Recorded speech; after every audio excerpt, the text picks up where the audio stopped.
اما بعد فاعوذ باللہ من الشیطان الرجیم بسم اللہ الرحمن الرحیم قل هو اللہ احد اللہ الصمد لم یلد ولم یولد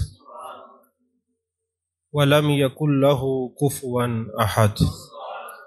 قال النبی صلی اللہ علیہ وسلم لو کان مسلما فی روایت اخری لو کان مؤمنا فاعتقتم عنہ او تصدقتم عنہ او حججتم عنہ بالغہ ذلک۔ صدق اللہ العظیم و صدق رسولہ النبی الکریم الامین المکین الرؤوف الرحیم۔ قال اللہ تبارک و تعالی فی شان حبیبہ مخبرا و آمرا ان اللہ و ملائکتہ یصلون علی النبی یا ایہا الذین آمنوا صلوا علیہ وسلموا تسلیما۔ اللہم صلی علی سیدنا و مولانا محمد وعلی آل سیدنا و مولانا محمد وبارک وسلم وصلی علیہ۔ الصلاۃ والسلام علیک یا رسول اللہ، الصلاۃ والسلام علیک یا حبیب اللہ، الصلاۃ والسلام علیک یا نبی اللہ، الصلاۃ والسلام علیک یا خیر خلق اللہ۔ تمام تعریفیں اللہ تبارک و تعالیٰ کے لیے ہیں، جو خالق کائنات بھی ہے، مالک شش جہات بھی، جو احد بھی ہے، صمد بھی ہے، جس کی شان لم یلد بھی ہے ولم یولد بھی۔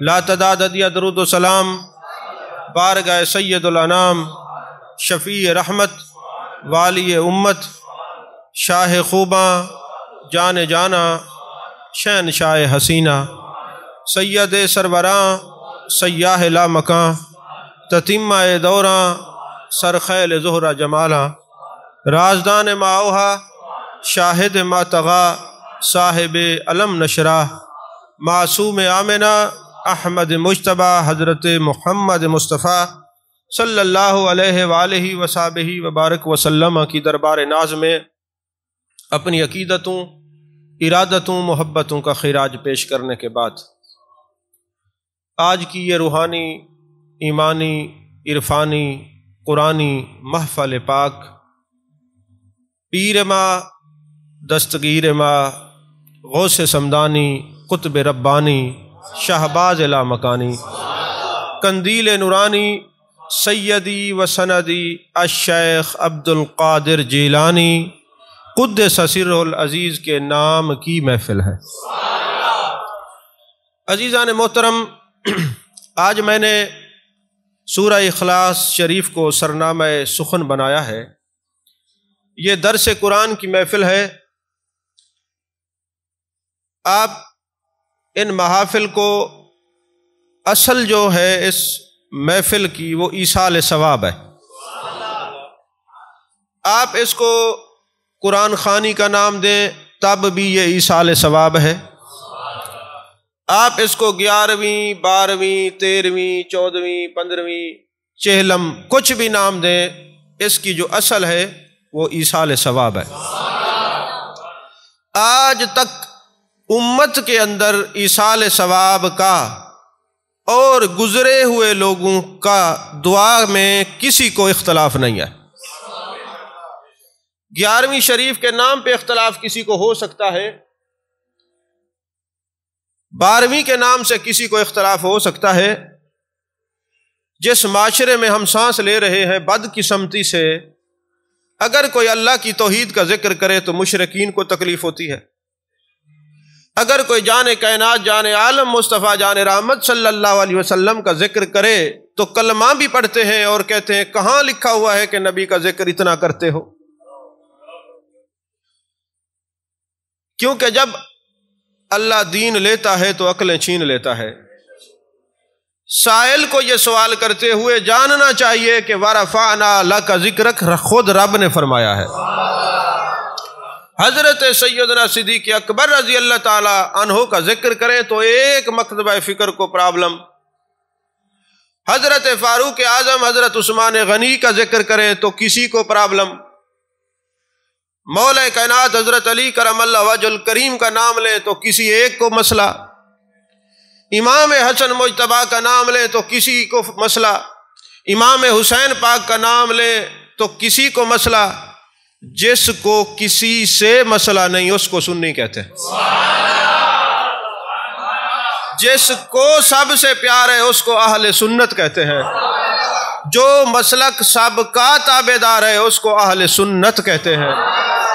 کوئی کہے ہمارا نام تو مسلمان تھا، ہم کلمہ گو ہیں، کیا مسلمان ہونا ضروری نہیں تھا؟ میں نے کہا جب ہم مشرکین سے بات کرتے ہیں تو کہتے ہیں ہم مسلمان ہیں، اور ایسے ہی سمجھ لیں کہ جب آپ پاکستان سے باہر ہوتے ہیں کوئی پوچھتا ہے تم کون ہو تو کہتے ہو پاکستانی ہوں، پھر کراچی میں ہو تو کہتے ہو پنجابی ہوں، پنجاب میں ہو تو کہتے ہو ملتانی ہوں، ملتان میں ہو تو کہتے ہو نادر آباد یا ڈیفینس سے ہوں۔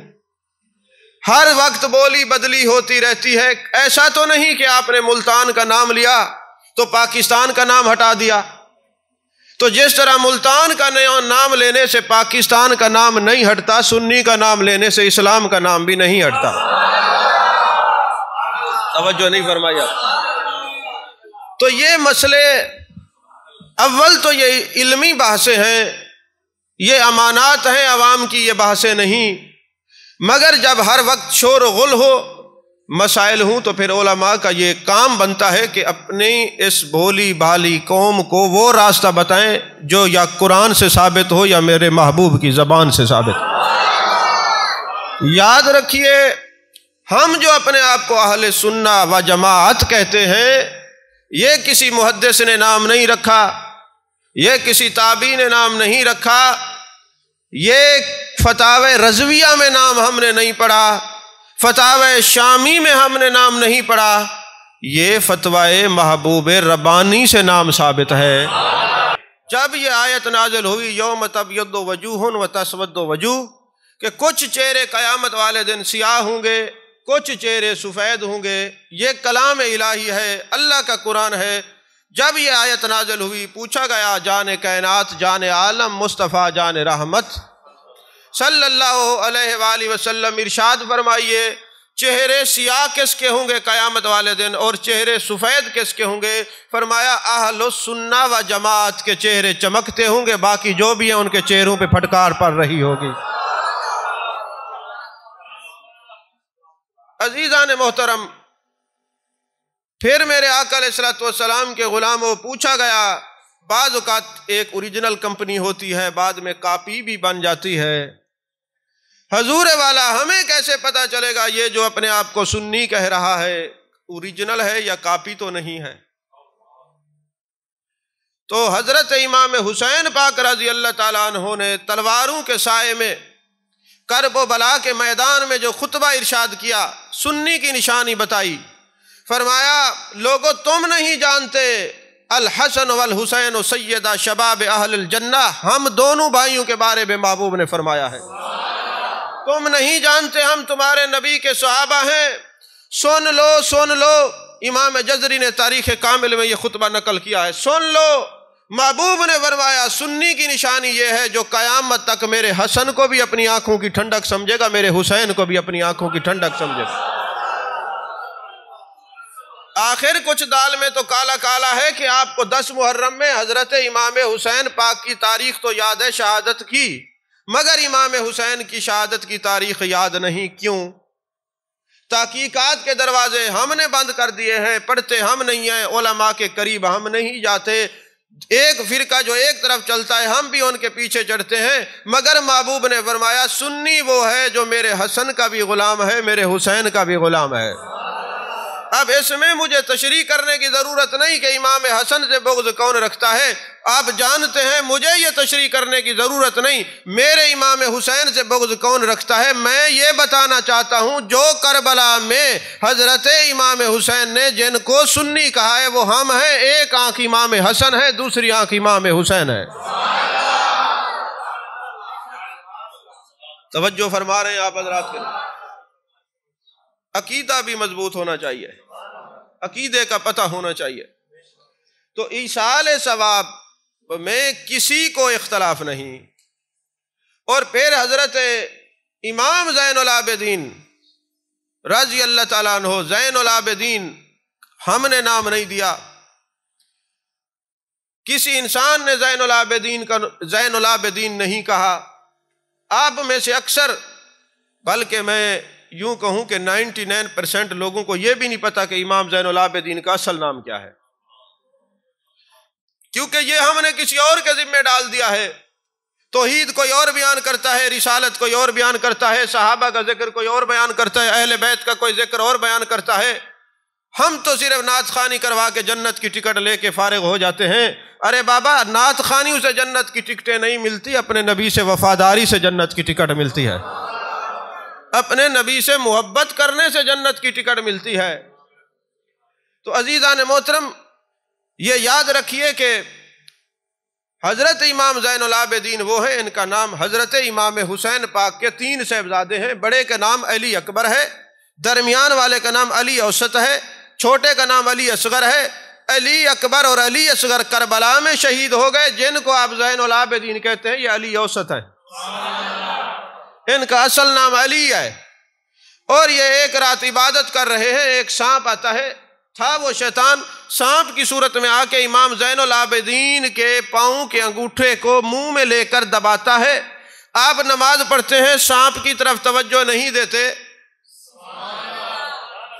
شیطان کی طرف توجہ نہیں دیتے، تو جب آپ نماز سے فارغ ہوتے ہیں، سانپ کو اٹھا کے پھینکتے ہیں اور کہتے ہیں شیطان تم نہیں جانتے، تم ہم پر اثر نہیں کر سکتے۔ اور پھر اللہ اکبر کی اور نماز شروع کر دی، ہاتف غیبی سے آواز آتی ہے، ارے تم تو زین العابدین ہو، جن کو زین العابدین کا لقب جان کائنات صلی اللہ علیہ وسلم سے ہٹ کر خود رب العالمین ہاتف غیبی سے فرمائے تم زین العابدین ہو، اس زین العابدین کا نام علی اوسط ہے، علی آپ کا نام ہے، سجاد آپ کا لقب ہے۔ ان سے کسی نے پوچھا، اے خاندان نبوت کے اعلیٰ سپوت، یہ بتائیے کل کو کوئی کہے میں اہل سنت ہوں تو ہم کیسے مانیں؟ فرمایا تم نے میرے بابا جان کا خطبہ نہیں سنا تھا کربلا میں؟ فرمایا سنی کی آنکھوں کی ٹھنڈک امام حسن بھی ہیں، حسین بھی ہیں، ان دونوں میں سے بغض رکھنے والا سنی نہیں ہوتا۔ یزید کو معاذ اللہ رضی اللہ تعالیٰ عنہ کہنے والا سنی نہیں ہوتا، امام حسین کو باغی کہنے والا سنی نہیں ہوتا، امام حسن مجتبی سے بغض رکھنے والا سنی نہیں ہوتا۔ تم نے نہیں سنا، حضور آپ بھی کوئی نشانی فرمائے؟ فرمایا میں نے اپنے بابا سے سنا، انہوں نے اپنے بابا سے سنا، انہوں نے اپنے بابا سے سنا، انہوں نے جانے کائنات سے سنا۔ میرے آقا نے فرمایا سنی وہ ہے جو کثرت سے میری ذات پہ ہر وقت درود و سلام پڑھتا رہتا ہے، کثرت سے درود و سلام پڑھتا رہتا ہے۔ اب یہ ایصال ثواب کا جو مسئلہ ہے، اس کے لیے جس کو ثواب کیا جائے وہ بھی سنی ہو، کیونکہ سنی کس کو کہتے ہیں؟ فرمایا جو حسنین کریمین کو اپنی آنکھوں کی ٹھنڈک سمجھے، کثرت سے درود و سلام پڑھے، اور کثرت سے درود و سلام پڑھنے والے کو اللہ نے فرمایا کون ہو تم؟ فرمایا یا ایھا الذین آمنوا صلوا علیہ وسلموا تسلیما، جو درود اور سلام پڑھے وہ ہے ایمان والے۔ اور محبوب کے پاس بات آئی، حضور یہ بتائیں، 2 صحابی ہیں، ابو داؤد شریف کی حدیث پاک ہے، حضرت عمر اور حضرت حشام، یہ دونوں صحابی ہیں، یہ محبوب علیہ السلام کی بارگاہ میں حاضر ہوتے ہیں۔ ان کا باپ مسلمان نہیں ہے، دنیا سے جانے لگا۔ یہ کہاں دیکھ رہا ہے؟ اس کو کوئی ادھر میری طرف، ادھر مجھے دیکھ، نیچے نہیں دیکھنا، سارے تجھے دیکھتے ہیں، ادھر دیکھو میری طرف۔ جب کوئی بندہ بات کرے تو تم سے کر رہا ہے نا، تم مراقبہ کس لیے کرتے ہو؟ درس قرآن میں تسبیح پڑھنا یہ بھی جائز نہیں ہے، ادھر ادھر دیکھنا یہ بھی جائز نہیں ہے، نیچے مراقبہ کرنا یہ بھی جائز نہیں ہے۔ جو بات کر رہے اس کو دیکھو، اس میں تمہاری بھی عزت ہے اور بات کرنے والے کی بھی۔ آپ اپنا بتھاڑ شریف نیچے کر کے بیٹھیں گے تو مجھے کیسے پتہ لگے گا کہ آپ سن رہے ہیں یا کسی کے خیال میں بیٹھے؟ ایک تو یہ موبائلوں نے ہمیں ایسا کڈنیپ کر لیا ہے، اغوا ہو چکے ہیں، ہم بیٹھے ادھر ہوتے ہیں، خیال کہیں اور ہوتا ہے۔ تو میں انتظامیہ سے کہوں گا جو بھی تشریف لائیں درس قرآن میں موبائل ان کے بند کروا دیا کریں، کچھ نہیں ہوتا۔ اگر اس دوران کسی دنیا سے رابطہ منقطع ہو کے مر گئے تو شہادت کی موت آئے گی، درس قرآن اور ذکر خدا اور ذکر مصطفیٰ میں بیٹھے، کوئی بات نہیں، اللہ کرے ایسی موت آئے۔ تو عزیزان محترم میں یہ عرض کر رہا تھا، بات بھول جاتی ہے، یا ایھا الذین آمنوا صلوا علیہ وسلموا تسلیما، اے ایمان والو درود اور سلام پڑھو۔ فرمایا درود اور سلام پڑھنے والے ایمان والے ہیں، اور جو ایمان والے ہیں وہ درود و سلام پڑھتے، سب کو دعوت نہیں ہے، صرف ایمان والوں کو۔ اب یہ جو ایمان والے ہیں ان کی شان دیکھیے، عظمت دیکھیے، یہ جو ایمان والے ہیں جو درود و سلام والے ہیں۔ اب حضرت عمر اور حضرت شام دو بھائی ہیں، باپ مسلمان نہیں ہے، کافر ہے۔ ابو داؤد شریف کی حدیث پاک ہے، شیخ الحدیث صاحب جلوہ گر ہیں، اگر میری بات کو سن رہے ہیں تو تائید فرمائیں گے۔ ابو داؤد شریف کی حدیث پاک ہے، مرنے والا جو باپ ہے وہ غیر مسلم ہے، کافر ہے، مسلمان نہیں، مگر مرتے ہوئے یہ کہتا ہے جب میں دنیا سے چلے جاؤں میرے بچے تم نے 100 غلام آزاد کرنا ہے۔ پتہ چلا ایصال ثواب کا کنسیپٹ اتنا پرانا ہے، یہ اتنا پرانا ہے، تھا تو وہ کافر مگر جانتا تھا ثواب پہنچتا ہے۔ اب وہ فوت ہو گیا، مر گیا، بڑا بیٹا تھا اور چھوٹا تھا، چھوٹے والدین کے معاملے میں کوئی زیادہ جذباتی ہوتے، چھوٹے نے فٹافٹ 50 غلام آزاد کر دیے، بڑے کو کہا بھائی جان تم بھی کرو، کہا کرنے میں تو کوئی حرج نہیں، شرط یہ ہے وہ مسلمان ہی نہیں، میرا ابا کافر ہے۔ اب محبوب کی بارگاہ میں چلتے ہیں، کسی کے پاس جانے کی ضرورت نہیں، جانے کائنات صلی اللہ علیہ وسلم کی مجلس میں جاتے ہیں، جا کے عرض کرتے ہیں یا رسول اللہ صلی اللہ علیہ وسلم مرنے والا باپ ہے مگر کافر ہے، تو حضور ہم ایصال ثواب کرنا چاہتے ہیں، کیا ایصال ثواب پہنچے گا؟ محبوب نے فرمایا لو کان مسلمن، اور معجم الکبیر کے حدیث لو کان مومنن، اگر مرنے والا مومن ہے، نہیں سمجھے؟ اب ایمان والو یا ایھا الذین آمنوا صلوا علیہ وسلموا تسلیما۔ اچھا میں آپ کو ایک اور بات بھی سر دست عرض کر دوں، آپ کہیں گے کہ یہ خوب ملایا ہے یا ایھا الذین آمنوا صلوا علیہ وسلموا تسلیما، جو درود اور سلام والے ہیں نا آج ان کے جنازے کے بعد دعا مانگی جاتی ہے۔ وجہ کیا ہے؟ وجہ یہ ہے ان لوگوں نے درود و سلام کا کیا انکار، اور حضرت عمر ابن الخطاب رضی اللہ تعالیٰ عنہ فرماتے ہیں محبوب پاک صلی اللہ علیہ وسلم نے ارشاد فرمایا جو اول و آخر درود نہیں پڑے گا دعا سے تو دعا معلق رہے گی، اوپر نہیں جائے گی، لٹکی رہے گی۔ تو جو درود و سلام کا منکر ہے اللہ نے نعمت دعا اس سے چھین لی، کہا تم میرے یار پہ درود نہ پڑھو پھر میں تمہاری دعا قبول کروں۔ جنازے کے بعد ان کے دعا مانگی جاتی ہے جو درود و سلام والے، سب کے بعد ہوتی نہیں۔ یہ نعمت دعا ان کے جنازوں میں ہے جو درود و سلام والے ہیں، کیونکہ تم میرے یار پہ درود نہ پڑھو پھر مانگو دعا۔ ہر فعل کا فاعل حقیقی اللہ ہے، فرمایا تم میرے یار پہ درود نہ پڑھو اور پھر مانگو دعا، نہیں، دعا کی نعمت چھین لی گئی، دعا کی نعمت ان کے جنازے میں ہے جو درود و سلام والے ہیں۔ اب محبوب نے فرمایا لو کان مؤمنا، اگر مرنے والا صاحب ایمان ہو فاعتقتم ہو تم اس کی طرف سے غلام آزاد کرو، او تصدقتم ہو تم اس کی طرف سے صدقہ خیرات کرو، او حججتم ہو اس کی طرف سے حج کرو، بالغہ ذالک سب کچھ اس کو پہنچ جائے گا۔ اب شرط محبوب نے کیا رکھی؟ اگر مرنے والا صاحب ایمان ہے جو ایصال ثواب کریں گے پہنچنے کا ضامن عربی سلطان ہے، اور اگر مرنے والا بے ایمان ہے جو کچھ بھی آپ بھیجیں گے نیرا نقصان ہے، اور سب کو اپنوں کی پہچان ہے۔ تو میں تو بھائی 100 نمبر پورے دیتا ہوں ایصال ثواب والوں کو بھی اور نہ کرنے والوں کو بھی، ہمیں کسی سے بات کرنے کی ضرورت نہیں۔ ہم جانتے تھے ہمارے بزرگ درود و سلام والے ہیں، مومن ہیں، ان کے لیے صدقہ کریں گے پہنچے گا، ایصال ثواب کریں گے پہنچے گا، غلام آزاد کریں گے پہنچے گا، ان کی طرف سے قربانی کریں گے پہنچے گی، ان کی طرف سے مسجدیں بنائیں گے ثواب پہنچے گا، کیونکہ شرط یہ ہے اگر مرنے والا صاحب ایمان ہے۔ سمجھ میں آ رہی ہے بات کہ نہیں ہے؟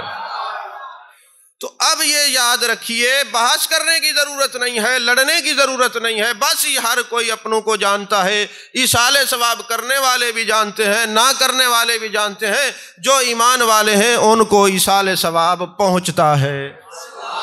تو اب مجھے بتائیں حضرت غوث سمدانی قطب ربانی شہباز لامکانی، کہ ایمان پر کوئی بے ایمان شک کر سکتا ہے، ورنہ آپ تو ایمان کے اعلیٰ درجے پہ بھر کے ایمان تو تقسیم کرنے والے ہیں۔ یہ ان کی نظر سے گناہ ہٹ جاتے ہیں، ایمان کی دولت مالا مال ہو جاتی ہے۔ تو یہ غوث اعظم کے لیے جو محفل سجائی ہے، یہ ایصال ثواب کی مجلس ہے۔ اس کو آپ عرس کہہ لیں، 11ویں شریف کہہ لیں، ایصال ثواب کہہ لیں، سب ٹھیک ہے۔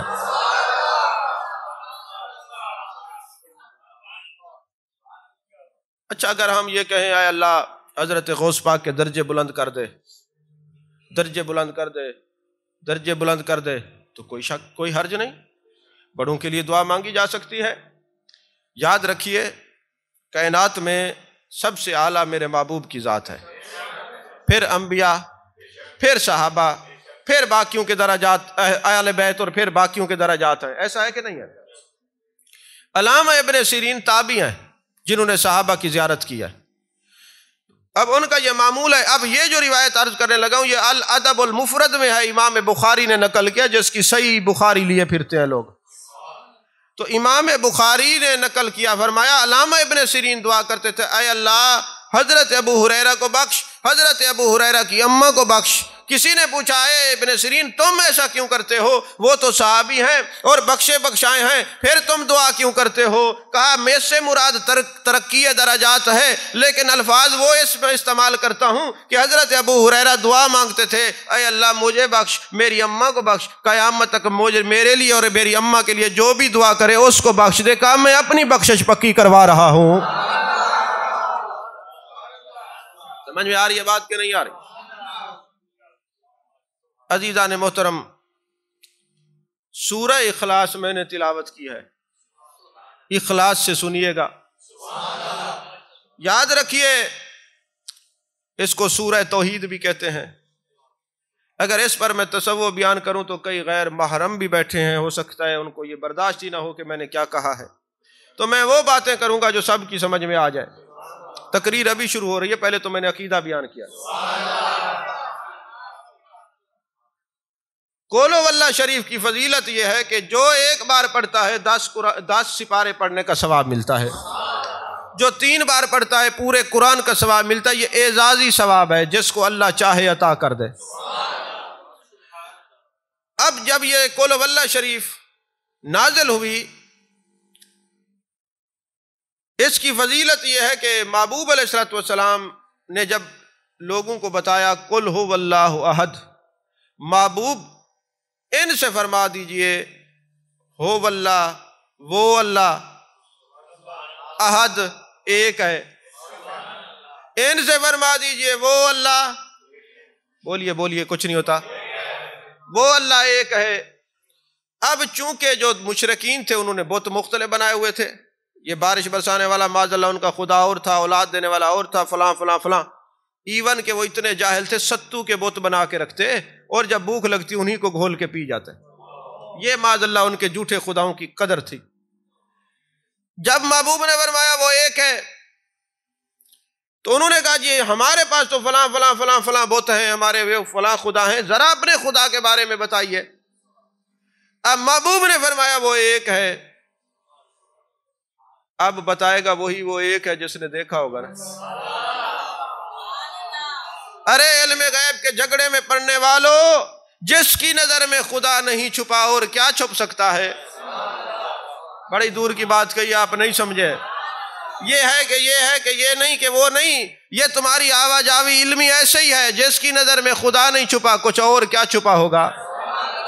میں قولو واللہ، محبوب ان سے فرمائی، آپ فرمائیں وہ ایک ہے، آپ فرمائیں وہ ایک ہے۔ اچھا، یہ جو توحید ہوتی ہے نا، کسی جو بڑا اپنے آپ کو عالم کہے نا، ان سے کہیں جی بتائیں جی توحید کی 4 قسمیں ہیں، تو اللہ کے لیے کون سی توحید ہے؟ آپ میں سے بھی بڑے لوگوں کو پتہ نہیں ہوگا کہ توحید کی کتنی قسمیں۔ توحید کی 4 قسمیں: توحید عددی، توحید نوعی، توحید جنسی، توحید حقیقی۔ توحید عددی یہ ہے کہ ہم کہتے ہیں اللہ ایک ہے، ایک کا نصف بھی ہوتا ہے، ایک کے بعد 2 3 4 بھی ہوتے ہیں۔ جو اللہ کے لیے توحید عددی مانے وہ مسلمان نہیں ہوتا۔ اور توحید نوعی، بنی نوع انسان، 9 جو ہے وہ حادث ہے، اللہ کی ذات قدیم ہے، تو اس لیے جو توحید نووی ہے وہ بھی اللہ کے لیے نہیں ہے۔ پھر توحید جنسی کیا ہے؟ آدم ایک تھے، اب کائنات میں اتنے آدمی ہیں اور آدمیت ہے، اور اللہ فرماتے ہیں لام یلد ولم یولد، نہ میں کسی کا باپ نہ کسی کا بیٹا۔ تو اللہ کے لیے توحید جنسی بھی نہیں ہے۔ اللہ کے لیے کون سی توحید ہے؟ کہا توحید حقیقی۔ کہا توحید حقیقی کیا ہوتی ہے؟ کہا توحید حقیقی یہ ہے جو اپنے ایک ہونے میں کسی کا محتاج نہ ہو، اس کو واحد حقیقی کہتے، وہ اللہ ہے، اس لیے اللہ کے لیے توحید حقیقی ہوگی۔ یہ باتیں آپ کو عام خطیبوں سے نہیں ملیں گی، یہ ذہن میں رکھیے۔ جو توحید کرتے پھرے ان کو بھی نہیں پتا توحید کی قسمیں کتنی ہیں۔ سمجھ شریف میں آ رہی ہے بات کہ نہیں ہے؟ تو اللہ کے لیے توحید حقیقی ہے جو اپنے ایک ہونے میں کسی کا محتاج نہ ہو، اور اللہ کو اتنا پیارا ہے کہ کوئی توحید کو مانے، توحید والے کو مانے، اور اس توحید کے ذکر کو پسند کرے۔ اللہ کو اتنا پسند ہے کہ جان کائنات صلی اللہ علیہ وسلم کی مجلس لگی ہوئی ہے، محبوب تشریف فرما ہے، جبریل امی آتے ہیں، سامنے نظر کرتے ہیں تو حضرت ابو ذر غفاری آ رہے ہوتے ہیں۔ حضرت جبریل امی عرض کرتے یا رسول اللہ صلی اللہ علیہ وسلم ما ھذا ابی ذر، کیا یہ حضرت ابو ذر غفاری ہیں؟ محبوب نے فرمایا جبریل تم ان کو کیسے جانتے ہو؟ عرض کرنے لگا یا رسول اللہ صلی اللہ علیہ وسلم آپ کے غلاموں کو اتنا زمین والے نہیں جانتے جتنا عرش بری والے جانتے ہیں۔ دیکھ لیجئے جب محبوب معراج پہ گئے، حضرت بلال مکے کی گلیوں میں چل رہے تھے مگر قدموں کی آواز جنت میں آ رہی تھی۔ محبوب جب معراج پہ گئے تو اللہ اللہ کے ذکر کی آوازیں آ رہی تھیں۔ محبوب نے فرمایا جبریل یہ کون ہے؟ اگرچہ آپ جانتے ہیں، ذرا سننا چاہتے تھے فرشتے میرے اس صحابی کے بارے میں تو بتائیں۔ یا رسول اللہ یہ فلاں صحابی ہے اتنے مقام پہ۔ یا رسول اللہ زمین پر ہے، اللہ کا ذکر کر رہے، عرش بری پر آوازیں آ رہی ہیں۔ فرمایا سبب کیا ہے؟ کہا حضور ہر وقت یہ اللہ اللہ کا ذکر کرتا ہے، اور ایک خاص بات یہ ہے یہ کسی کے والدین کو گالی نہیں دیتا، اس لیے کہ کوئی اس کے والدین کو گالی نہ دے، اس کی سبب سے یہ ذکر زمین پہ کرتا ہے، چرچا اس کا عرش بری پر ہوتا ہے۔ یہ لوگوں کو جو گالیاں دیتے ہو سمجھ جاؤ، اگر تم نے گالی کو اس لیے ترک کر دیا کہ تمہارے باپ کو ماں کو گالی کوئی نہ دے، تو یہ شان اس کی بنا دی جاتی ہے کہ جو یہ کام کرے گا چلے گا زمین پر، بیٹھے گا زمین پہ، ذکر عرش بری پر ہوگا۔ تو حضرت ابو ذر غفاری کے بارے محبوب نے فرمایا آپ کیسے جانتے ہیں؟ عرض کی محبوب آپ کے غلام اتنا زمین والے نہیں جانتے جتنا عرش بری والے جانتے ہیں۔ کیسے جانتے ہیں؟ اگرچہ محبوب جانتے ہیں پھر بھی ذرا بتانا چاہتے تھے کہ جو بعد والے ہیں اگر ان میں بھی یہ وصف آ جائے گا ان کی بھی یہ شان بن جائے گی، اتنا زمین والے نہیں جانیں گے جتنا عرش بری والے جانیں گے۔ میرے محبوب نے فرمایا کیسے جانتے ہیں؟ حضور حضرت ابو ذر غفاری کے بارے میں یہ ہے کہ ان کے اندر 2 خوبیاں ہیں۔ ایک تو یہ ہے کہ یہ قل واللہ شریف سے بڑا پیار کرتے ہیں، سورہ اخلاص سے بڑا پیار کرتے ہیں، اور دوسرا یہ ہے کہ یہ اپنے آپ کو کم تر اور دوسرے کو افضل سمجھتے ہیں۔ فرمایا جس کے اندر یہ خوبی ہوگی وہ چلے گا زمین پر، ذکر عرش بری پر ہوگا۔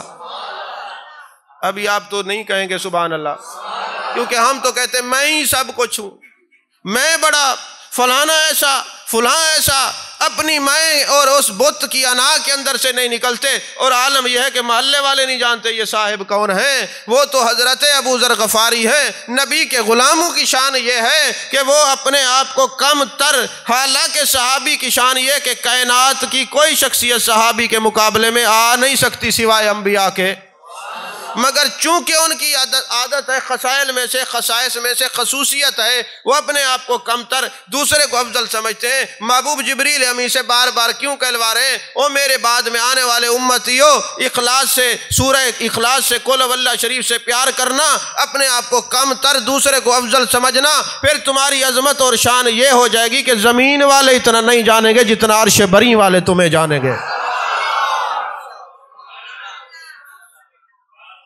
آئندہ دوسروں کو افضل سمجھیں گے کہ نہیں سمجھیں گے؟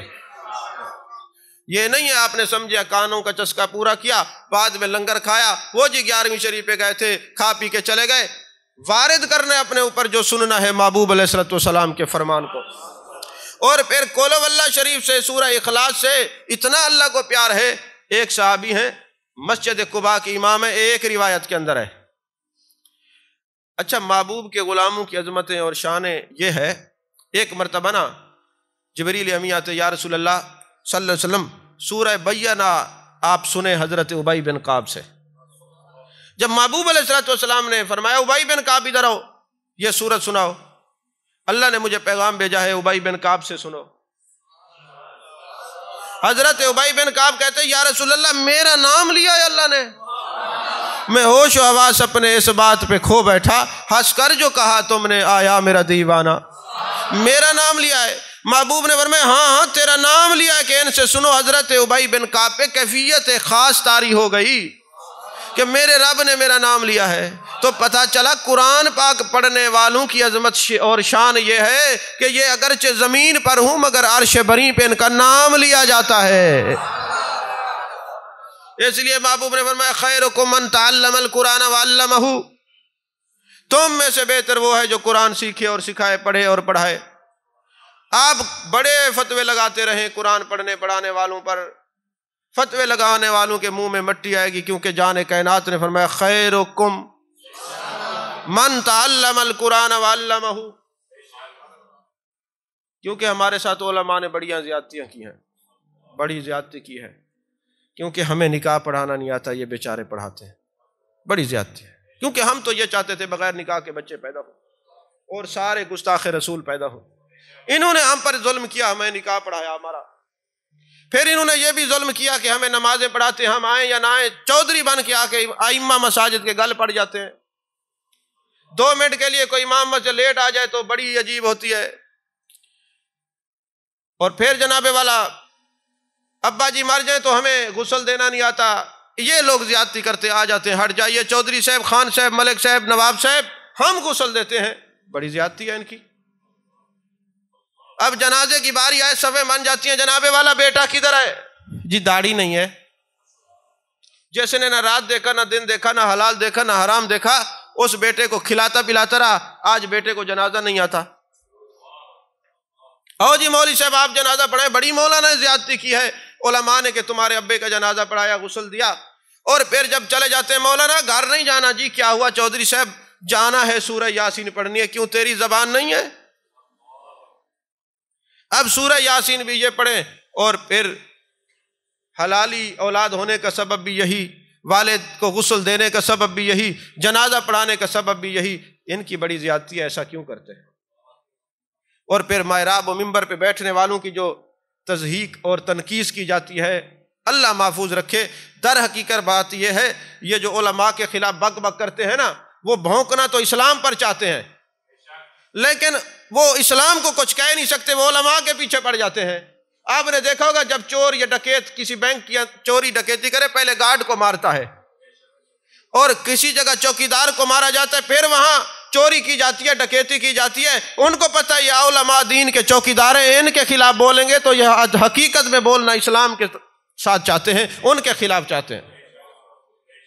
آپ ناراض ہو جائیں تو میں کون سے پیسے لیتا ہوں کہ آپ نہیں دیں گے؟ میں تمہارا نوکر بھی نہیں، ازارا کہ بابا کا نوکر ہوں، اپنے بھی خفا مجھ سے، بیگانے بھی نہ خوش، میں زہر ہلاحل کو کہہ نہ سکا کند۔ کتنے شرم کی بات ہے، جس کے پیچھے نمازیں پڑھتے اسی کے خلاف بولتے ہو۔ کتنے شرم کی بات ہے کہ جو تمہیں خدا کا، اچھا جس کی وجہ سے تمہاری ایک نماز 27 کے برابر ہوتی ہے، آپ ایک نماز پڑھیں 1 کا ثواب ہے، امام مسجد کے پیچھے جامعہ مسجد میں جا کے پڑھیں 27 نماز کا ثواب ہے، جس کے وجود کی برکت سے تمہاری نماز 27 گنا زیادہ برکت والی ہو گئی۔ زیادتی تو بنتی ہے نا اس کے خلاف بولا جائے، لیکن محبوب علیہ السلام نے فرمایا خیرکم من تعلم القرآن وعلمہ۔ نگاہ نبوت دیکھ رہی تھی، کل کو ایرا غیرہ نتو خیرہ، جو بھی اٹھے گا علماء کے خلاف بک بک کرے گا، فرمایا علماء تمہیں دل کو رنجیدہ کرنے کی ضرورت نہیں ہے، خیرکم من تعلم القرآن وعلمہ، تم میں سے بہتر وہ ہے جو دین سیکھے، قرآن سیکھے اور سکھائے۔ اور پھر یہاں تک بات نہیں ہوئی، فرمایا اگر عالم دین، اللہ کی دی ہوئی شان یہ ہے، میرے محبوب نے فرمایا جب عالم دین چلتا ہے فرشتے اس کے قدموں کے نیچے پر بچھاتے ہیں۔ محبوب نے فرمایا جو دینی طالب علم ہے، مکمل پڑھا نہیں ہے، کسی بستی میں رات کو قیام کرتا ہے، 40 دن تک اس بستی سے عذاب اس بستی کے قبرستان سے عذاب اٹھا لیا جاتا ہے، تو مجھے دل پہ ہاتھ رکھ کے بتاؤ، پورا عالم نہیں ہے، ابھی پڑھ رہا ہے، طالب علم ہے، آپ کی ڈیفنس میں وہ آ کے قیام کرے تو 40 دن کے لیے عذاب اٹھا لیا جاتا ہے، تو اگر کوئی پورا عالم ہو اور آپ کے علاقے میں ہو،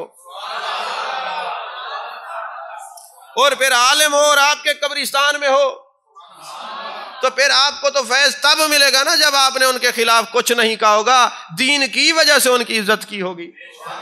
میں کہتا ہوں جو 2 نمبری کرتے ہیں، جن کے اندر غیر اخلاقی حرکات پائی جاتی ہیں، وہ چاہے عالم ہو یا غیر عالم ہو، سزا کا مستحق ہے، مگر خودارا علماء کے خلاف نہ بولو، کیونکہ یہ دین کے چوکیدار ہیں۔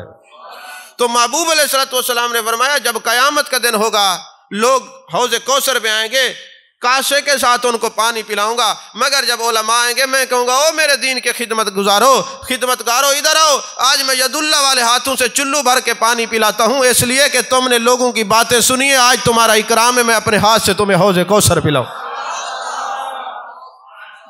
ان کی شان یہ ہے کہ جب یہ چلتے ہیں، سمندر اور دریا کی مچھلیاں ان کے لیے دعا کرتی ہیں، بلوں میں چونٹیاں دعا کرتے ہیں، عرش معلیٰ پر فرشتے ان کے لیے دعا کرتے ہیں۔ تو جہاں فرشتے بھی دعا کریں، چرند پرند حشرات الارض بھی دعا کریں، تمہاری باتوں کی تو ویسے ہی کوئی اہمیت نہیں ہے۔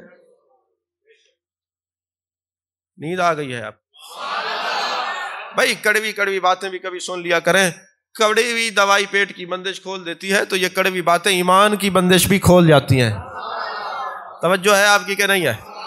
تو یہ سورہ اخلاص کی فضیلت اور فوائد یہ ہیں کہ ایک صحابی ہیں، مسجد قباء کے امام، ایک روایت میں، باقی یہ کہ کسی مسجد کے امام تھے، ہیں تو سارے عام مفتی کبھی کسی اور سے سن لیں کہ کوئی عام آدمی تھا، آپ کہے جی ڈاکٹر صاحب نے تو یہ کہا تھا، ساری روایات میری نظر میں ہوتی ہے، میں تو مفہوم اور خلاصہ عرض کر رہا ہوں۔ اب ترتیب یہ ہے نماز کی کہ آپ سورہ فاتحہ پڑھیں، اس کے بعد سورتیں اگر چھوٹی پڑھنی ہیں، جو سورت آپ نے پڑھی ہے وہ سورت، اس سے پھر اگلی سورت پڑھیں، یا پھر 2 کو چھوڑ کے تیسری پڑھیں، ایک کا وقفہ نہیں کرنا، نماز کا طریقہ یہ، ترتیب یہ ہے۔ آپ میں سے اللہ ماشاءاللہ لوگوں کو پتہ ہی نہیں ہوگا اس بات، کیونکہ کسی نے، آپ فارغ ہوں بد زبانی اور بد کلامی سے، تو کسی سے پوچھیں ہمیں نماز کا طریقہ سکھا دیں۔ اب وہ جو تھا مسجد کا امام، اس کا طریقہ یہ تھا کہ وہ فاتحہ کے بعد کوئی سورت پڑھتا، ساتھ قول واللہ شریف پڑھتا۔ اب یہ خلاف ترتیب تھی، محبوب کی بارے میں شکایت آئی، محبوب ایسے ہے، محبوب نے فرمایا ایسا کیوں کرتے ہو؟ ابھی وہ جواب دیتا، جبریل امی آ جاتے ہیں، یا رسول اللہ صلی اللہ علیہ وسلم اس سے پوچھئے ایسا کیوں کرتا ہے؟ اس نے کہا حضور مجھے سورہ قل واللہ شریف سے، اخلاص سے پیار ہے۔ جبریل امین نے کہا اللہ فرماتا ہے اس کو سورہ اخلاص سے پیار ہے، ہمیں اس کی صورت سے پیار ہے۔ اب تصوف والوں نے کہا جو ایک سے پیار کرے، نہیں سمجھ آئی؟ تصوف والے کہتے ہیں اوے 300، یہ یاد رکھنا کہ جب بندہ کوئی قرآن پڑھتا ہے جو سورہ توحید سے پیار کرے، اللہ اس کی صورت سے پیار کرتا ہے، کیونکہ اس نے اس صورت سے پیار کیا ہے۔ تم کیا جانو، صورتیں ملتی ہیں تو قرآن بنتا ہے، مگر سورہ اخلاص ایک ہے، توحید ایک ہے۔ تو کہا، اب یہ ابن عربی جیسے نے کہا کہ جب کوئی اس صورت سے پیار کرتا ہے، اللہ اس کی صورت سے پیار کرتا ہے، صرف پیار نہیں کرتا، فرماتا ہے اس کے لیے جنت کو واجب قرار دے دیا گیا ہے۔ اب اللہ جس کو چاہے اپنی معرفت نصیب کرے۔ امام فخر الدین رازی نے ایک بڑا واقعہ لکھا کہ ایک فلسفی گیا جنگل میں، تو دیکھا ایک چھوٹی سی ایک چرخی ہے اور ایک بڑھیا چلا رہی ہے چرخے کو، تو فلسفی نے اس بڑھیا سے سوال کیا اماں تجھے پتہ ہے اللہ کے بارے میں؟ کہنے لگی ہاں بیٹا پتہ ہے۔ امام فخر الدین رازی نے تفسیر کبیر میں یہ بات لکھی ہے، سورہ اخلاص کے تحت 2-4 مقامات پر ہے۔ اماں تجھے پتہ ہے اللہ ہے؟ ہاں بیٹے مجھے پتہ ہے اللہ ہے۔ تجھے کس نے بتایا ہے؟ کہا میرے چرخے نے، میرے چرخے نے بچایا۔ اماں تیرا چرخہ بولتا ہے؟ کہتے ہاں ہاں، اگر وہ اپنی معرفت دینا چاہے تو چرخے کو بھی بلوا دیتا ہے۔ تو بولتا ہے، کیسے بولتا ہے؟ کہا دیکھو یہ میرا چھوٹا سا چرخہ ہے، اس کو میں چلاتی ہوں تو یہ چلتا ہے، روک دیتی ہوں تو یہ رک جاتا ہے۔ جب میرا چرخہ بغیر چلانے والے کے چل نہیں سکتا، یہ پوری کائنات کسی کے چلانے سے چلتی ہے نا۔ کسی کے چلانے سے چلتی ہے نا، تو لہٰذا اس چرخے نے مجھے بتایا تیرا چرخہ چلانے والے کے بغیر نہیں چل سکتا، تو پوری کائنات کیسے چل سکتی ہے؟ میں جان گئی کہ کوئی چلانے والا ہے، جو چلانے والا ہے اسی کو تو رب کہتے ہیں۔ اس نے کہا اچھا یہ بتا اللہ ہیں کتنے؟ کہنے لگی ایک ہے۔ کہا کس نے بتایا؟ کہا اس چرخے نے بتایا۔ کہا کیسے؟ کہا چرخے کی ہتھی کو میں پکڑ کے ادھر چلاؤں، دوسرا کوئی وہ ادھر چلائے، یہ ٹوٹ جائے گا۔ جب چھوٹا سا چرخہ دو چلانے والے چلائیں تو برقرار نہیں رہ سکے گا، تو پوری کائنات کو بھی دو چلانے والے ہوں گے تو برقرار نہیں رہ سکے گا۔ اس کے چلانے والا بھی کوئی ایک ہی ہو سکتا ہے جس کو اللہ کہتے ہیں۔ اچھا کسی کو کوئی چرخہ بتائے، کسی کو کوئی بتائے، اللہ ہے، لیکن ہمیں اپنی قسمت پہ ناز ہے۔ قل هو اللہ احد، محبوبہ آپ ان سے فرمائیے اللہ ایک ہے، اللہ الصمد، وہ اللہ بے نیاز ہے، لم یلد ولم یولد، نہ کسی کا باپ ہے نہ کسی کا بیٹا، ولم یکن لہ کفوا احد، کوئی اس کا ہمسر نہیں۔ توجہ ہے کہ نہیں ہے؟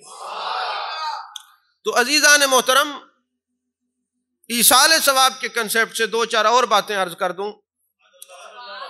قبلہ تمیمی صاحب حافظہ اللہ مجھے بار بار دیکھ رہے ہیں کہ پتہ نہیں کب چپ کریں گے۔ بزرگی کا عالم ہے، تھکاوٹ کا بھی عالم ہے، ان کی طبیعت کو دیکھتے ہوئے میں دو چار حدیثیں اور غوث پاک رضی اللہ تعالیٰ کی ایک دو باتیں عرض کر کے گفتگو کو اختتام کی طرف لے جا رہا ہوں۔ اب کیا کریں، شاہ صاحب روز پروگرام کرواتے نہیں، آپ سال بعد ہمارے ہتھے لگتے ہیں، تو ہم کہتے ہیں آج سارے عقیدہ ان کو پڑھانا نہیں، پلا کے بھیجنا ہے، کیونکہ ہم صرف پڑھانے والے نہیں ہیں، پلانے والے بھی ہیں۔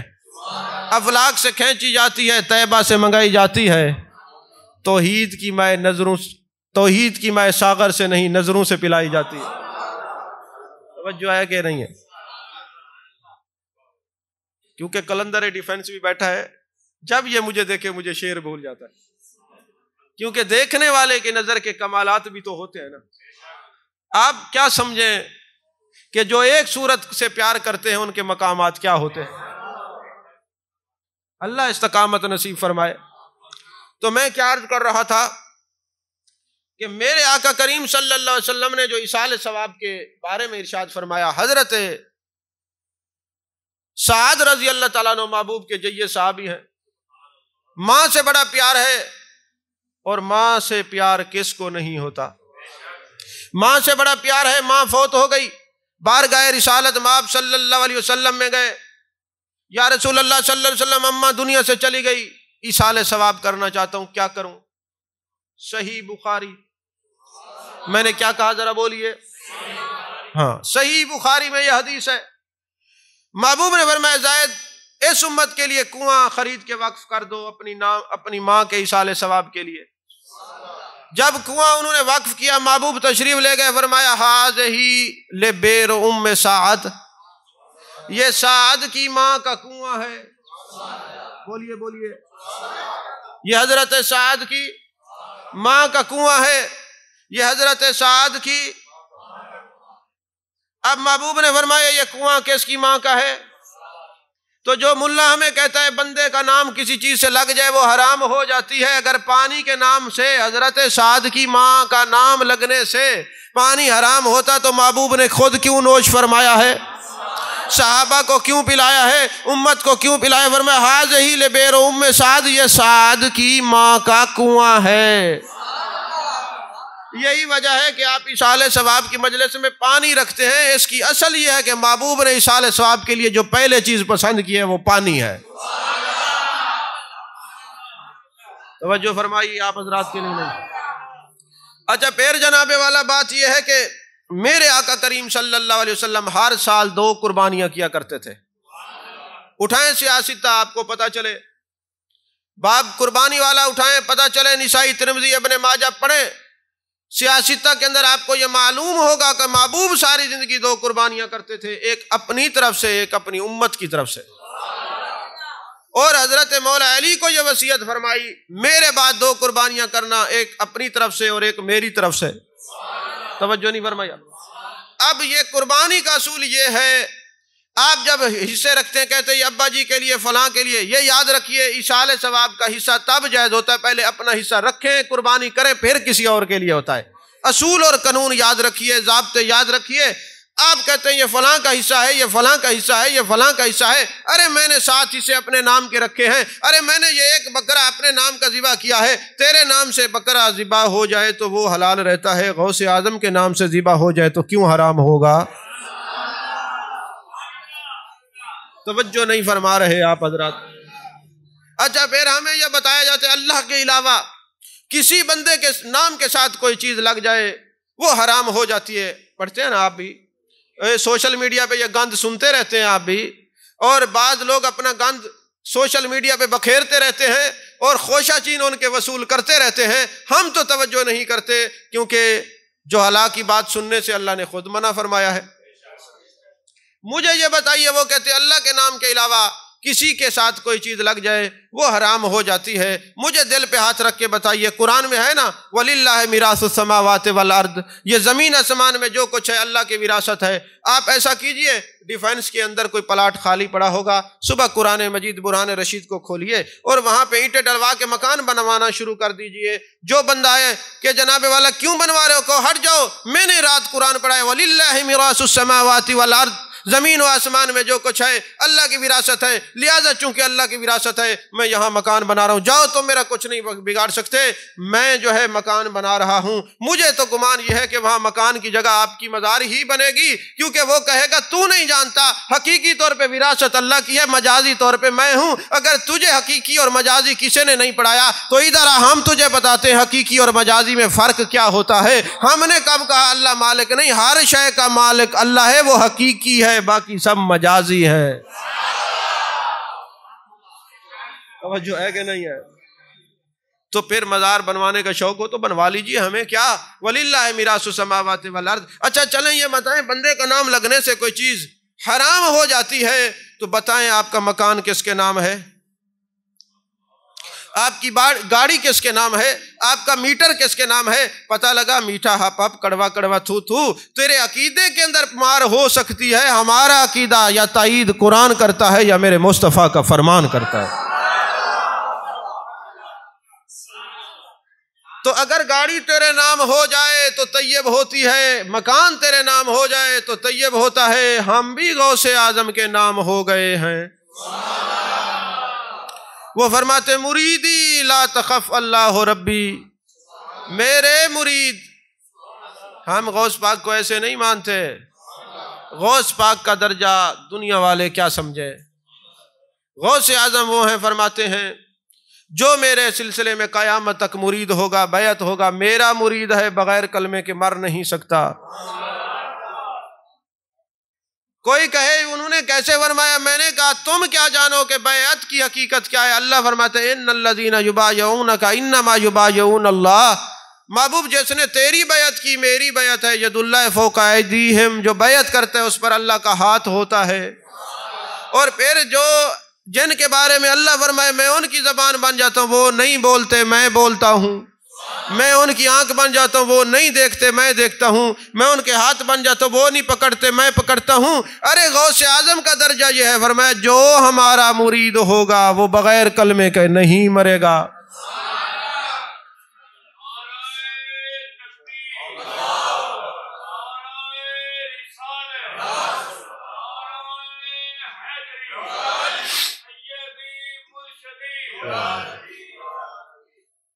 اب کوئی یہ سوچے، نوجوان 2-4 نئے بیٹھے اور بڑی حیرانگی سے دیکھ رہے ہیں کہ عجیب بات ہے بھئی، ہم کسی اللہ والے کو مان لیں تو کیا ہوتا ہے؟ میں نے کہا ہم تو نہیں جاتے۔ میں نے کہا تم کیسے جاؤ؟ سورہ کاف ہے، قرآن مجید ہے، اللہ فرماتے وَمَن يُضْلِلْ فَلَن تَجِدَ لَهُ وَلِيًّا مُرْشِدًا، جب کسی کو گمراہ کرتا ہے اللہ نہ کسی ولی کے نزدیک جانے دیتا ہے نہ مرشد کے، وہ جانے نہیں دیتا، کہتے ہم جاتے نہیں۔ میں نے کہا تم جاتے اگر وہ بھیجتا۔ اور پھر فرمایا الْأَخِلَّاءُ يَوْمَئِذٍ بَعْضُهُمْ لِبَعْضٍ عَدُوٌّ إِلَّا الْمُتَّقِينَ، قیامت والے دن سارے رشتے دشمنی میں بدل جائیں گے، ان اللہ کے ولیوں کا رشتہ کام آئے گا، یہاں ہوگا تو وہاں کام آئے گا، یہاں ہوگا نہیں تو وہاں کام کیسے آئے گا؟ اگر میں تو یہ قرآن کی آیات پڑھ رہا ہوں، اگر میں حدیثیں پڑھتا تو پھر آپ کہتے جی حدیث کی سند پر جرح ہو سکتی ہے، باس ہو سکتی ہے۔ ہم نے کہا باس کا دروازہ ہی بند کر دیتے، قرآن پڑھتے ہیں۔ تو غوث اعظم فرماتے ہیں میرا جو مرید ہوگا، میں نے دروغہ جہنم سے پوچھا ہے، مجھے رجسٹر دکھاؤ، میں قیامت والے دن پوچھوں گا میرا کوئی مرید جہنم میں نہیں ہوگا۔ کسی نے کہا حضور سارے تو نیک نہیں ہوتے، گناہگار بھی ہوتے ہیں۔ فرمایا جو نیک ہیں ان کے لیے ہم ہیں، جو گناہگار ہیں وہ ہمارے لیے ہیں، یعنی دونوں کو پردہ رکھا۔ اور فرمایا جو ایک بندہ مجھے کہنے لگا حضرت یہ جو سلطان بہو کا شعر ہے کہ مرشد دا دیدار وے باہو مینوں لاکھ کروڑا حجاؤں، یہ تو سمجھ سے باہر ہے۔ میں نے کہا سمجھ کا علاج کراؤ، مجھے آپ ایمان سے بتائیں۔ شعب الایمان کی حدیث پاک ہے، محبوب علیہ الصلوۃ والسلام نے فرمایا اگر کوئی بندہ اپنے ماں باپ کو محبت سے دیکھے گا تو اسے حج مبرور کا ثواب ہے۔ حج مبرور کیا ہوتا ہے؟ جو حج مقبول ہو کے اس درجے پر پہنچ جائے کہ جس کی جزا جنت ہو، اس کو حج مبرور کہتے ہیں۔ فرمایا جو اپنے اماں اور ابے کو پیار سے دیکھے اسے کامل حج کا ثواب ملتا ہے۔ یا رسول اللہ صلی اللہ علیہ وسلم کوئی 100 مرتبہ دیکھے، فرمایا اس کی رحمت وسیع ہے۔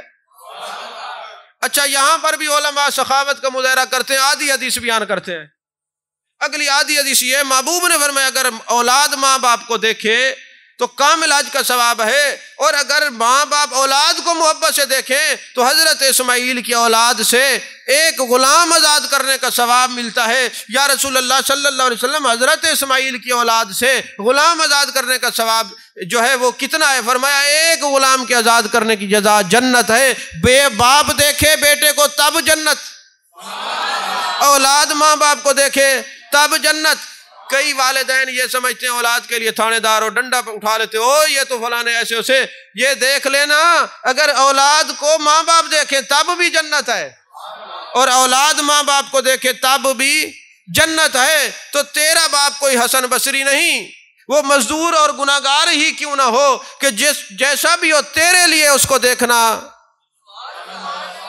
کامل حج کا ثواب ہے، جنت ہے۔ تو اگر تیرا باپ گناہگار ہو تو اسے دیکھے ایک حج کا ثواب ملتا ہے۔ تو جان کائنات صلی اللہ علیہ وسلم نے مستدرک حاکم کی حدیث ہے، بیت اللہ پہ ہاتھ رکھا اور فرمایا بیت اللہ اللہ کے نزدیک تیری بڑی عظمت ہے، مگر یاد رکھنا اللہ کے نزدیک مومن کی عزت تجھ سے 70 گنا زیادہ ہے، 70 گنا زیادہ ہے، 70 گنا زیادہ ہے۔ تو تیرے باپ کو دیکھیں ایک حج کا ثواب ہے، کامل مومن کو دیکھیں 70 حج کا ثواب ہے۔ اور بندہ ہو اور کامل مومن کو ایک نظر نہیں دیکھتا، پھر دیکھتا ہی رہتا ہے، دیکھتا ہی رہتا ہے، دیکھتا ہی رہتا ہے، پھر ثواب بھی کروڑوں حجوں کا مل ہی جاتا ہے۔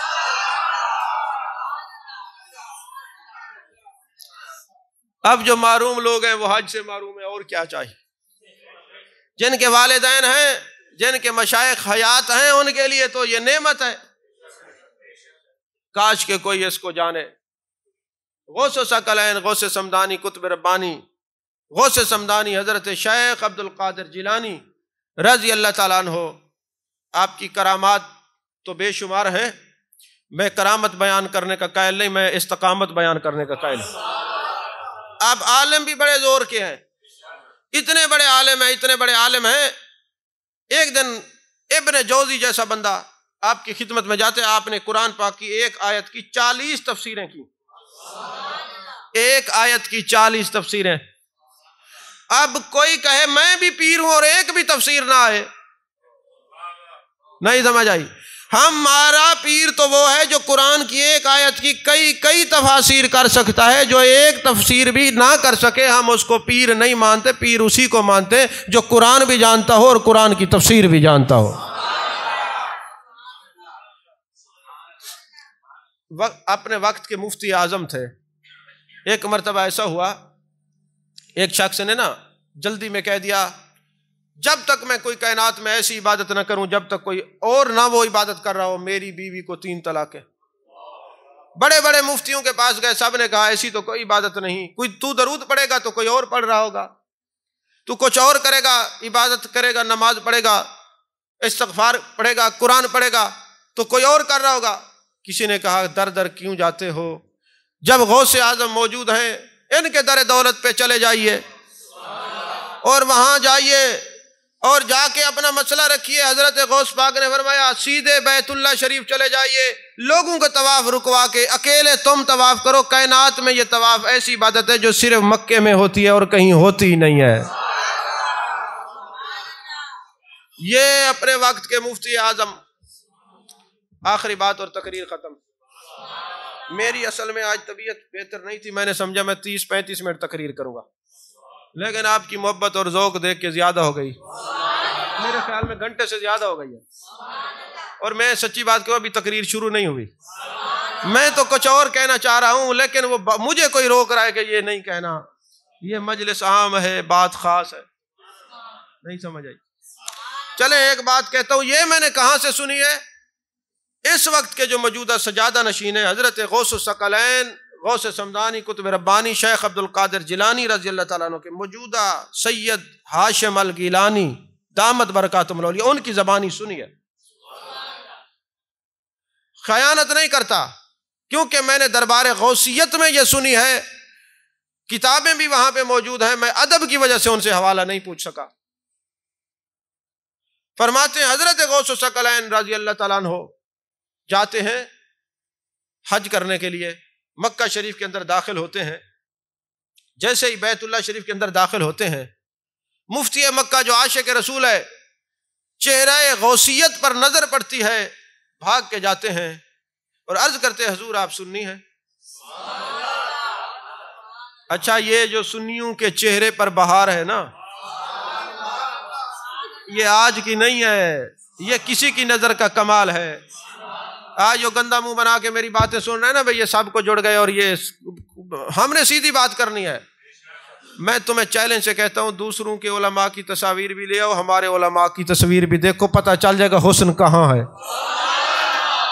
کیونکہ اللہ خوبصورت اور خوبصورتی کو پسند کرتا ہے، اور جو اس کے ذکر میں گم ہو جاتے ہیں ان کو بھی حسین بنا دیتا ہے۔ مجھے کہنے دیجئے سنیوں کے چہرے اور پیرے دور سے نظر آتے ہیں، یہ سنی عالم ہے، کیونکہ عقیدے کا نور اور ادب کا نور چہرے پہ ٹپکتا ہے۔ سمجھ میں آ رہی ہے بات کہ نہیں آ رہی؟ اب وہ آتے ہیں کہ یہ کوئی سنی عالم ہے، حضور آپ سنی ہیں؟ فرمایا الحمدللہ میں سنی ہوں۔ حضور یا شیخ ما اسموں کا، آپ کا نام کیا ہے؟ فرمایا انا شیخ عبد القادر جیلانی۔ کہنے لگا حضور ایک مسئلہ پوچھنا تھا، آپ صاحب کشف تھے، آپ نے فرمایا اب چھوڑو، ایک مسئلہ تم بتاؤ۔ جی حضور فرمائیے۔ فرمایا جب جان کائنات صلی اللہ علیہ وسلم دنیا سے تشریف لے گئے، آپ کو غسل خاص دیا گیا، تو آپ کے غسل پاک کا جو پانی تھا وہ کدھر ہے؟ اب آپ بولیں گے تو اگلی بات سنو گا ورنہ تقریر ختم، پھر اگلے مہینے درس قرآن ہوگا تو یہیں سے شروع کریں گے، زندگی نے وفا کی تھی۔ تو وہ خاص پانی کدھر ہے؟ ویسے ایک اور کتاب میں بھی ابھی میں حوالہ نہیں دوں گا کیونکہ حامد الرحمان صاحب بیٹھے ان کے سامنے میں حوالہ دینا پسند نہیں کرتا، کیونکہ یہ میرے پاس آئیں گے چائے بھی پئیں گے پھر حوالہ دوں گا۔ فی الحال اللہ کے حوالے کہ محبوب علیہ السلام کو جب غسل دیا گیا، فرشتوں کو حکم ہوا کہ پانی کو سنبھال لیا جائے، جب کوئی درود و سلام پڑھنے والا دنیا سے جاتا ہے، نزاع کا عالم ہوتا ہے، تو وہ غسل والا پانی کا تھوڑا سا قطرہ اس کی زبان پہ ڈالا جاتا ہے، وہ کلمہ پڑھتا ہے، قبر میں اس کے چہرے پہ ڈالا جاتا ہے، وحشت قبر دور ہو جاتی ہے، پل صراط پہ چھڑکاؤ کیا جائے گا، گزر جائے گا، پھر جب رب کا دیدار کرنا ہوگا وہی پانی آنکھوں میں سرخ بنایا جائے گا تو رب کا دیدار کرنے کے قابل ہو جائے گا۔ لیکن غوث پاک رضی اللہ تعالیٰ روایات کا ہی ہو سکتی ہیں۔ غوث پاک نے فرمایا بتاؤ وہ پانی کدھر ہے؟ کہنے لگا حضور میرے علم میں نہیں، میں ذرا کتابیں کھول کے دیکھوں گا۔ ساری رات پڑھتا رہا کتابیں کھول کے دیکھتا رہا، جواب نہ مل سکا۔ اب جو علماء ربانیین ہوتے ہیں نا، ان کا طریقہ کار یہ ہوتا ہے کہ جب کتابوں میں کوئی بات نہیں ملتی نا، پھر سیدھے گنبد خضرا کے مکین کے بعد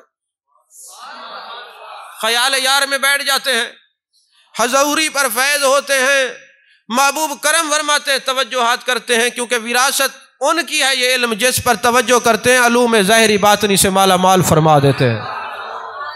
بیٹھ گئے حضور والا مجھے مہربانی فرمائیے یا رسول اللہ انظر حالنا۔ اب یہ یا رسول اللہ انظر حالنا جو ہے نا، یہ بھی حضرت غوث پاک کا قطع ہے، یہ بھی ذہن نشین رکھیے۔ اب یہ جناب پڑھا بین النوم والیقظہ کی کیفیت ہے، دیکھ رہے ہیں جان کائنات جان عالم مصطفیٰ جان رحمت صلی اللہ علیہ وسلم تشریف لاتے ہیں، انوار و تجلیات کی بارش ہے چہرے پر، اور ساتھ حسن و جمال کا پیکر اور شخصیت بھی ہیں۔ اگر سورج رات کو نظر آتا ہے، تارے رات کو نظر آتے ہیں، مگر جب سورج نکلتا ہے تارے ہوتے ہیں نظر نہیں آتے. تو جہاں نبوت کا سورج ہو وہاں ولایت کا سورج کیسے چمکے گا؟ انوار و تجلیات کی ضیاء پاشیاں چہرے پر مگن ہیں. اس مفتی مکہ نے سوال کیا، یا رسول اللہ صلی اللہ علیہ وسلم، جب آپ کو غسل دیا گیا وہ آپ کا مستعمل پانی کدھر ہے؟ فرمایا میرا لخت جگر، میرا بیٹا، میرا جانشین موجود ہے، یہ بتائے گا. جو لخت جگر موجود تھے انہوں نے کہا اللہ نے پانی کے بارے میں حکم دیا پوری زمین پر بکھیر دو، جہاں جہاں زمین کے اوپر یہ قطرہ گرے گا وہاں مسجد تعمیر ہوگی. میرا گمان غالب یہ ہے تبرک کے ماننے والوں کی مساجد ہوں گی. جو تبرکات کے منکر ہیں ان کی مسجد ان کے تبرک سے نہیں بن سکتی، کیونکہ ان کے تبرک سے بنتی مسجدیں ساری مسجدیں نہیں ہوتی. کوئی مسجد نبوی ہوتی ہے، کوئی مسجد قباء ہوتی ہے، کوئی مسجد درار بھی ہوتی ہے. اور مسجد درار وہ ہوتی ہے جہاں نبی کی عظمتیں کم کی جائیں، اور مسجد اعلیٰ وہ ہوتی ہے جہاں نبی کے والضحیٰ کے چہرے کا ذکر کیا جائے، واللیل کی زلفوں کا ذکر کیا جائے، ما زغ البصر وما طغیٰ کے کاجل والی آنکھوں کا ذکر کیا جائے، علم نشرح کے سینے کا ذکر کیا جائے، نبی کے کمالات و معجزات کا ذکر کیا جائے. ایک بندہ کہنے لگا جی مسجد میں کسی اوروں کو نہیں پکارا جاتا، شرک ہے. میں نے کہا تمہیں کیا پتا شرک کیا ہوتا ہے؟ تم تو غور ہی نہیں کرتے. یہ جو نماز میں کہتے حی علی الصلاۃ، حی علی الفلاح، دوڑے آؤ، کس کو بلا رہے ہو؟ تو نہیں سمجھ آپ، یہ علمی نکتہ آپ کی سمجھ سے اوپر سے گزر گیا. کہتے مسجد میں کسی اور کو پکارو گے تو یہ ہو جائے گا. میں نے کہا حی علی الصلاۃ اور حی علی الفلاح کا کس کو بلا رہے ہوتے ہو؟ خدا کو یا بندوں کو؟ تو اگر بندوں کو پکارنا شرک ہے تو کیوں بلاتے ہو اذان میں؟ خدا سمجھ کے کسی کو پکارو گے تو شرک ہے، بندہ سمجھ کے بندہ ہی سمجھو گے تو کچھ نہیں ہوتا. سمجھ میں آ رہی ہے کہ نہیں؟ تو فرمایا مسجدیں ہوں گی. اب مفتی مکہ کی آنکھ کھلی، صبح خرامہ خرامہ چلتے ہوئے محبوب سبحانی کی بارگاہ میں آتے ہیں، غوث پاک کی بارگاہ میں آتے ہیں، اور ادھر کی بات ادھر کی بات، اور ساتھ ہی کہتے حضور والا وہ سوال آپ نے رات فرمایا تھا. فرمایا ہاں تمہیں کتابوں سے جواب نہیں ملا، تم نے صاحب کتاب کی طرف دیکھا، علم نشرح کے سینے والے نبی نے توجہ فرمائی اور فرمایا میرے لخت جگر میرے ساتھ ہیں، وہ بتائیں گے. تو لخت جگر نے کہا وہ مستعمل پانی زمین پر بکھیر دیا جائے گا، جہاں پانی کا قطرہ گرے گا مسجد بنے گی. تم جانتے ہو وہ لخت جگر کون ہے؟ کہنے لگے دیکھ نہیں سکتا، محبوب کا حسن اتنا عیاں تھا میں نے کہیں اور دیکھا نہیں. فرمایا دیکھ لیتے تو تمہیں پتہ چلتا وہ میں ہی تو تھا، وہ میں ہی تو تھا. ارے جو 500 سال بعد میں آنے والا ہے اس کو یہ پتا ہے کہ غسل کا پانی کہاں گیا، تو ان کے بعد والے آنے والے مریدوں کا کیسے علم نہیں ہو سکتا؟ بہرحال اندھے کو کیا پتا رنگ کیا ہوتے ہیں، بہرے کو کیا پتا قوت سماعت کیا ہوتی ہے، مریض کو کیا پتا تندرستی کیا ہوتی ہے. ہم تو وہ ویسے ناشکری کے اس حالات میں پیدا ہوئے ہیں. میں نے زمانہ نہیں کہا، حالات کہا ہے، کیونکہ زمانہ میرے محبوب کا ہے. اس حالات میں پیدا ہوئے ہیں. اولاد اللہ دے دے تو کہتے ہیں یہ مرتی کیوں نہیں؟ تمہیں کیا خبر؟ جس اولاد کی تم ناقدری کر رہے ہو وہ اس بانج عورت سے پوچھو جو در بدر علاج کرواتی ہے اور کہتی ہے میرے مالک ایک بیٹی ہی دے دے. تم تندرستی کی قدر نہیں کرتے، تمہیں کیا خبر؟ مریض سے پوچھو کہ تندرستی کی کیا اہمیت ہوتی ہے. تم اپنے پکے گھروں پہ بیٹھ کر ناشکری کرتے ہو ہمیں رب نے کیا دیا، ان سے پوچھو جو جھونپڑیوں میں پڑے ہوتے ہیں. دونوں قدموں پہ چل کے تم ناشکری کرتے ہو، ان سے پوچھو جن کے قدم ہی نہیں ہیں. بہرحال قدم ہوں تو قدموں کی قدم نوازی تب سجتی ہے جب محبوب کی اتباع میں چلتے ہو. قل ان کنتم تحبون اللہ فاتبعونی یحببکم اللہ. جو بھی اللہ سے محبت کا دعویٰ کرتا ہے محبوب کے پیچھے پیچھے چلے پھر اللہ اس کو بھی محبوب بنا لیتا ہے. محبوب سبحانی بھی وہ ہیں جنہوں نے ساری زندگی اللہ اور اس کے رسول کو راضی کیا ہے. یہ اگر دیگ پکا لیں کھیر بنا لیں وہ راضی نہیں ہوتے، وہ راضی ہوں گے اگر ان کی اتباع کی جائے، ان کے طریقے پر چلا جائے. ضرور ان کی کرامات سنیے، ضرور ان کی استقامت کی بات سنیے. یہ بھی دیکھیے کہ وہ قرآن کے حافظ ہیں، یہ بھی دیکھیے عظیم مفسر ہیں، یہ بھی دیکھیے مفتی وقت ہیں، یہ بھی دیکھیے شیخ طریقت بھی ہیں، یہ بھی دیکھیے یہ ساری خصوصیات پیر میں ہوں اور ایک خصوصیت ایسی مرید میں بھی نہ ہو، تو پتہ چلا وہ غوث اعظم کو تو مانتا ہے مگر غوث اعظم کی نہیں مانتا۔ تو میری دعا ہے اللہ کرے ہم غوث اعظم کو بھی مانیں اور غوث اعظم کی بھی مانیں، اور اللہ کرے اس جہاں میں بھی ہم قادری رہیں، ادھر بھی قادری رہیں، حشر میں بھی قادری رہیں، اور غوث اعظم کے سائے کے نیچے، غوث اعظم کے سائے کے نیچے، غوث اعظم کے سائے کے نیچے، محبوب اعظم کے جھنڈے کے نیچے ہوں۔ آمین۔ وآخر دعوانا الحمدللہ رب العالمین۔